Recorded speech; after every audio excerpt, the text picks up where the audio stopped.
حضرت سعید بن عامر رضی اللہ تعالیٰ عنہ کو حضرت عمر نے کہا میں آپ کو ایک صوبے کا گورنر بنانا چاہتا ہوں. رو پڑے, فرمانے لگے اس قابل نہیں ہوں. آپ کہیں مجھے بھی آپ کہہ دیں کہ فلانا عہدہ ملتا ہے تو تیار ہے ساری دنیا. کون انکاری ہے اس کام سے؟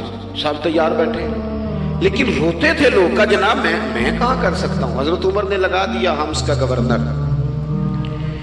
کچھ مہینوں کے بعد حضرت عمر تشریف لے گئے, جا کے پوچھا کہ کیسا ہے. تو پہلے تو ایک لسٹ منگوائی حضرت عمر نے, کچھ مال آیا ہے تو مختلف صوبوں میں بانٹنا ہے, غریبوں کی لسٹ لاؤ. ان کے صوبے کی لسٹ آئی تو تیسرا نام گورنر صاحب کا تھا. وہ کہا تمہارا گورنر مسکینوں غریبوں میں؟ کہنے لگے حضرت صاحب جو لسٹ بنانے والے تھے وہ کہنے لگے اب ان کے وجود پر جو کپڑے ہیں جگہ کوئی نہیں بچی, پیوند کہاں لگانے ہیں.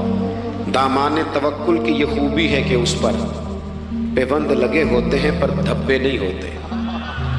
پیوند لگے ہوتے ہیں پر دھبے نہیں ہوتے.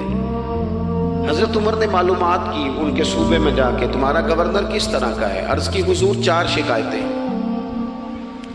یہ جمہوریت ہے. آج تو ہر سیاسی جماعت میں ڈکٹیٹرشپ ہے, آج کہاں جمہوریت ہے. آج تو آپ جتنے شاہ کے وفادار ہو جائیں گے اتنا اچھا عہدہ لیں گے, جتنا مرضی قابل بندہ ہو جماعت کے اندر, لیکن اگر وہ پورا تابع دار نہیں تو نظام نہیں چلتا, جتنا مرضی قابل ہو.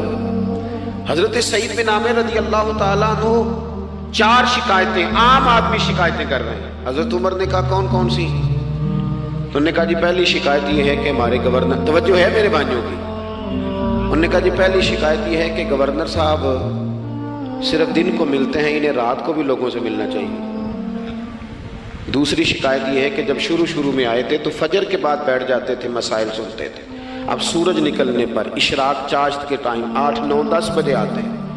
تیسری شکایت یہ ہے کہ ہفتے میں ایک دن ملتے ہی نہیں.